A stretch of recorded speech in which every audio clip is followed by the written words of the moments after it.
channel. It's Rika Mabel, your Airbnb super host. Yeah, so for today's video, we are here right now at Lush Residence here at Makati City, and I'm gonna be giving you guys a tour of this room that we are currently building. So just a quick update, actually we are already on our third week in this unit, and typically we turn over units in a span of 4 to 8 weeks, depends on the complexity of the project. Actually guys, third week pa lang po kami dito sa unit na to, and we are already at 65% sa ating total project progress percentage, and I'm super happy to share with you guys kung ano ba yung mga ginagawa namin dito. So without further ado, let's get started!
Dito muna tayo sa pinakauna nating progress dito sa unit na to. So first things first, ito pong unit na to ay naka-smart lock na po siya. So pag sinabi pong smart lock, meaning ano na po siya, kumbaga very secure na po siya, and at the same time, pwede kayong pumasok sa unit using a code, a key card, or di kaya pwede din siya i-unlock ng pinaka-unit owner kahit saan man siya naroroon sa mundo.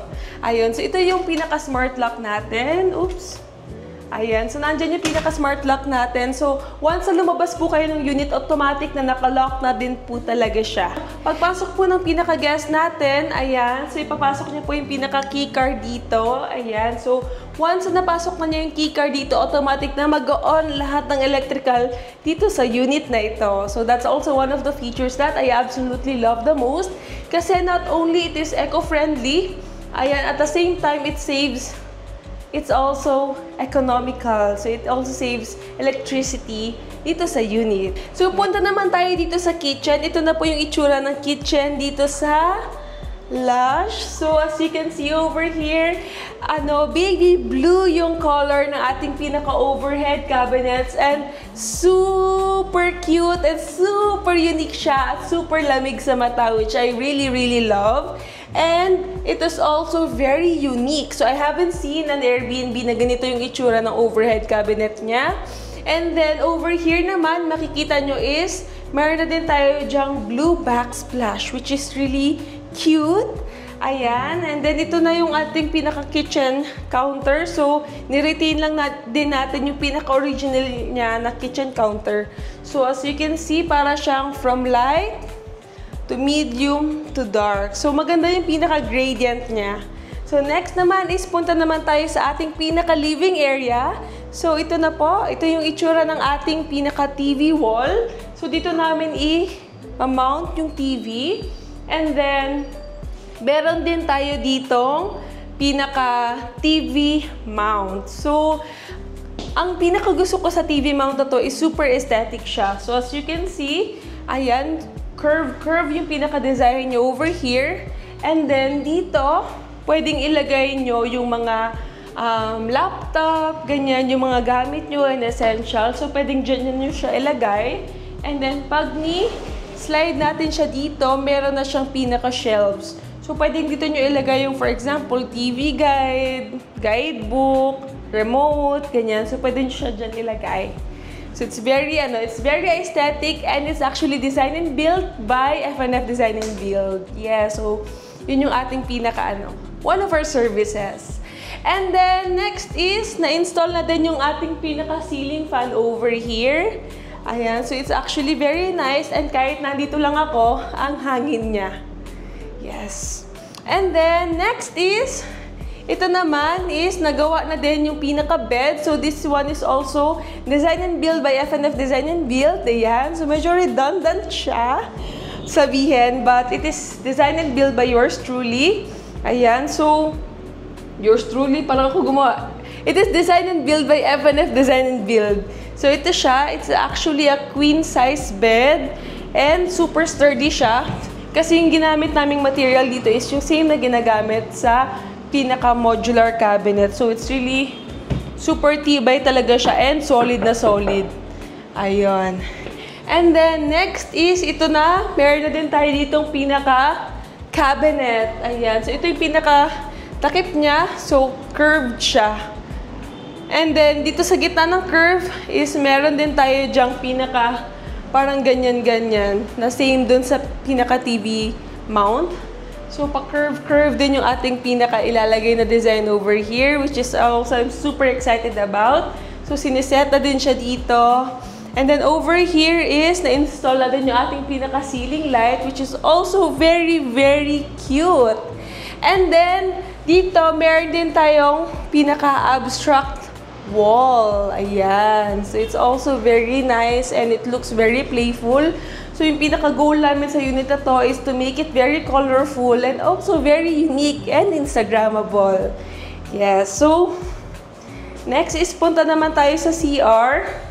Ayan. So, ito na yung pinaka-CR natin. Meron na tayo dito yung pinaka-light and then meron din tayong pinaka- kitchen counter, bathroom counter, na meron na din tayo ditong gold na faucet, and may basin na din tayo. So, it's also very, very nice.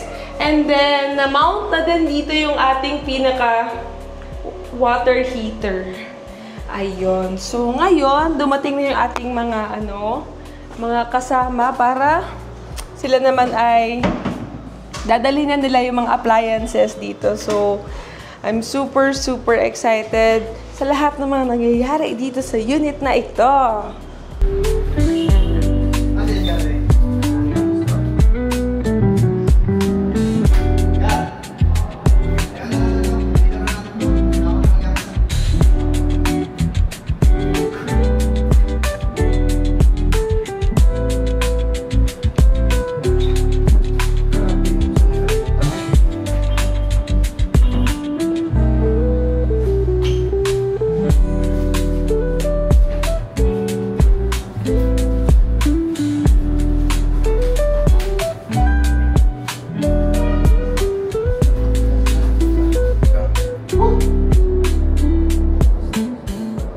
So that's it for this video. Thank you guys for watching. And if you have questions and inquiries, or you also want to avail our service na Airbnb Design and Build, so just let us know in the comment section, or you can also message our page at FNF Design and Build on Facebook and also on Instagram. So you can just message us, guys. We are gonna be answering your questions and inquiries. Ayan. And if you guys have like family friends, ganyan, or di kaya family members that are looking for a contractor who can do yung pinaka-design and build ng Airbnb nyo, or you want to convert your existing unit into an Airbnb, so we are here for you. So we offer exactly just that.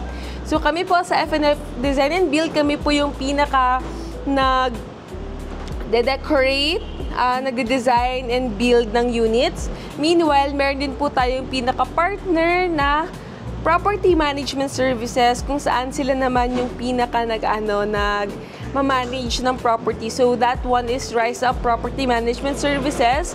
So sila yung pinaka nagsiset ng pinaka Airbnb. Sila din yung naglalagay sa platforms like Facebook, Instagram, Airbnb. And then sila din yung pinaka nag-answer ng inquiries, ganyan, assist the guest check-in, check-out, cleaning, and also yung pinaka maintenance. So ano na po tayo, all-in-one service. And then, by the way, si Rise Up Property Management din pala, sila na din yung pinaka nagmamarket ng Airbnb nyo sa Facebook. Ayun. So, yun yung pinaka services. So, yung na yun, kumbaga, all-in-one na po tayo sa pagdating sa Airbnb matters. Ayun, so yun lang naman. Thank you guys for watching. And if you enjoyed this video, give us a thumbs up. Remember to like and subscribe. And that's it, guys. Thank you guys for watching again. And I hope to see you on the next one. Bye-bye!